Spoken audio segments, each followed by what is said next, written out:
कांड एक ऐसा मामला जो जब ये घटना हुई थी उसने देश भर में सनसनी मचा दी थी।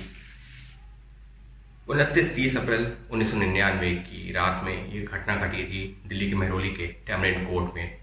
और इस मामले में जो आरोपी बना वो था तत्कालीन कांग्रेस के बड़े नेता का बेटा मनु शर्मा।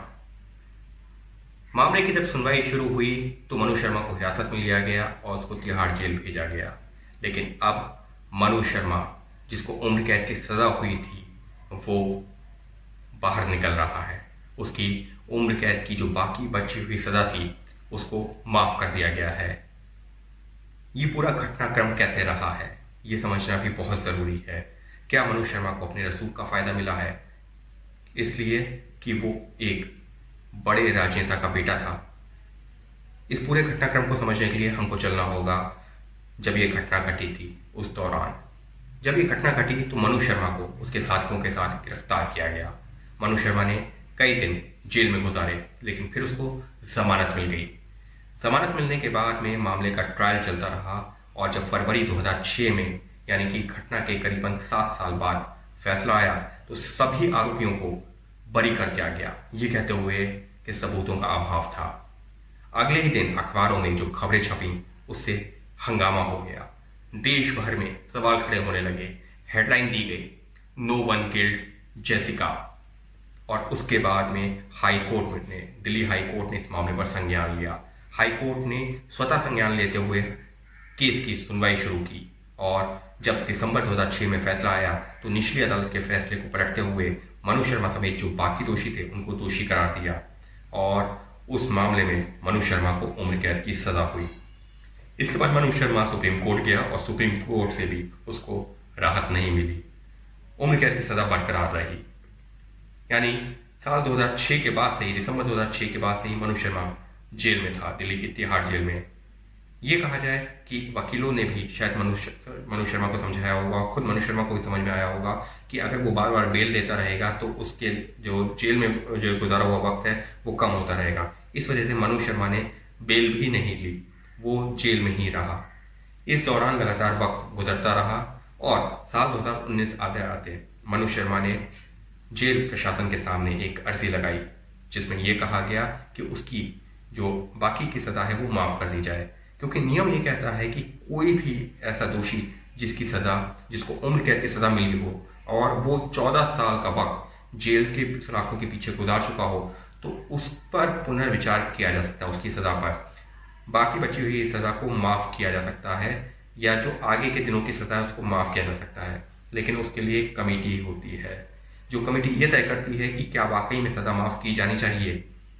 मनु शर्मा ने उस कमेटी के सामने अपनी अर्जी लगाई और ये मांग की कि उसकी सजा पर पुनर्विचार किया जाए, उसकी भविष्य की सजा को माफ किया जाए।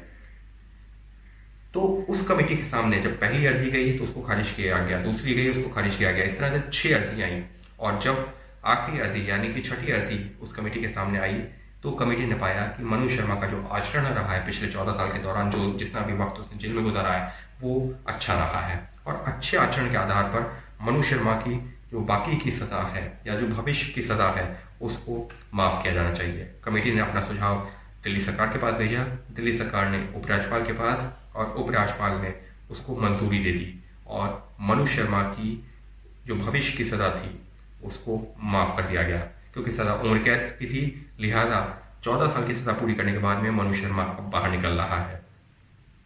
सवाल ये उठता है कि क्या मनु शर्मा को यहाँ कोई फायदा मिला? तो यहाँ ये साफ कर देना भी जरूरी है कि जो नियम है वो ये कहता है कि अगर कोई भी दोषी जिसने 14 साल की सजा कंप्लीट कर ली है उसके बाद ये अधिकार जरूर होता है कि वो चाहे तो जो कमेटी के सामने अपनी मांग रख सकता है कि अच्छे आचरण के आधार पर उसकी सजा पर पुनर्विचार किया जाए। और मनु शर्मा ने भी कुछ ऐसा ही किया है। तो ये जो फैसला लिया गया है वो है तो नियमों के आधार पर, क्योंकि कमेटी ये देखती है कि क्या वाकई में आचरण ऐसा रहा है।